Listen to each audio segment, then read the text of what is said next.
Bom dia, querido irmão, que a graça e a paz do nosso Senhor Jesus esteja sobre a sua vida. Que bom poder estar com a igreja em mais um devocional dessa série que nós estamos vivendo, a série Milagres. Eu quero te convidar a pegar o seu panfleto, a preenchê-lo e a participar de todos os cultos dessa série, nesse mês de agosto que nós estamos vivendo enquanto igreja. Amém? Quero também te convidar, meu irmão, agora a orar comigo para nós iniciarmos o tema de hoje. Feche os seus olhos, curva a sua cabeça. Pai Celestial, nós te agradecemos por esse dia, pelo privilégio que nós temos de ter a Tua palavra que ilumina o nosso caminho, que nos dá direção. Pai, que nós possamos, depois desse devocional, sermos acrescentados conhecimento, entendimento, sabedoria, de acordo com a Tua palavra. Nós declaramos que o Teu Espírito Santo tem liberdade para ministrar o nosso coração. Pai, que nós possamos crescer na graça, crescer no entendimento, Pai, no nome de Jesus. Amém. Então vamos para o nosso tema de hoje. Nosso tema de hoje é Atos, capítulo 5, verso 15 e 16. Livro de Atos, capítulo 5, os versos 15 e 16. De modo que o povo também levava os doentes às ruas e os colocava em camas e macas, para que ao passar Pedro, pelo menos a sombra deles se projetasse sobre alguns.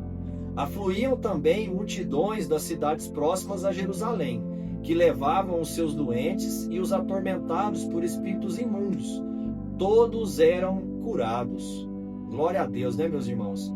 Apenas de ler, imaginar essa cena, o nosso coração muito se alegra.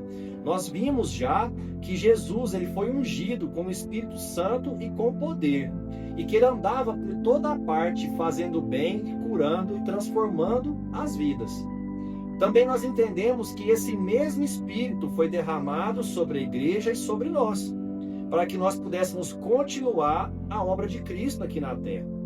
E então, nesse texto que nós lemos de Atos, no capítulo 5, a gente vê exatamente essa realidade acontecendo.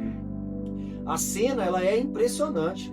As pessoas elas traziam os doentes para as ruas na esperança de que pelo menos a sombra de Pedro os alcançasse.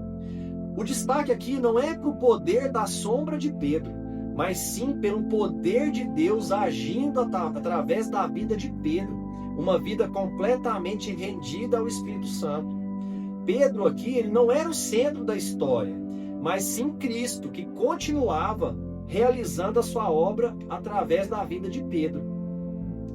Meus irmãos, isso nos mostra que o Evangelho não foi dado apenas para ser conhecido como uma disciplina, como uma matéria, mas sim para ser vivido na prática. Os apóstolos, eles não apenas lembravam dos ensinamentos de Jesus, mas eles estavam reproduzindo as atitudes de Jesus.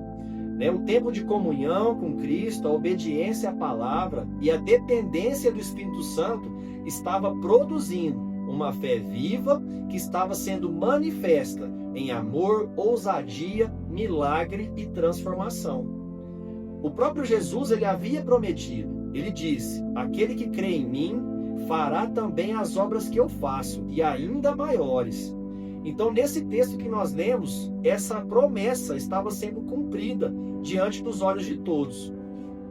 E é um detalhe muito importante que eu quero compartilhar com os irmãos desse texto, porque aqui nós encontramos dois tipos de fé caminhando juntas. A fé daqueles que estavam deixando ser usados por Deus, a fé daqueles que estavam sendo instrumentos de Deus, com a fé daqueles que acreditavam no poder de Deus, no poder da cura de Deus. E essa combinação é o que Deus ainda procura hoje, meus irmãos. A fé desses que se deixam ser usados e a fé dos que acreditam no poder de Deus. O Espírito Santo, ele não mudou. Deus não mudou, ele continua sendo o mesmo. A palavra de Deus permanece a mesma, as mesmas promessas.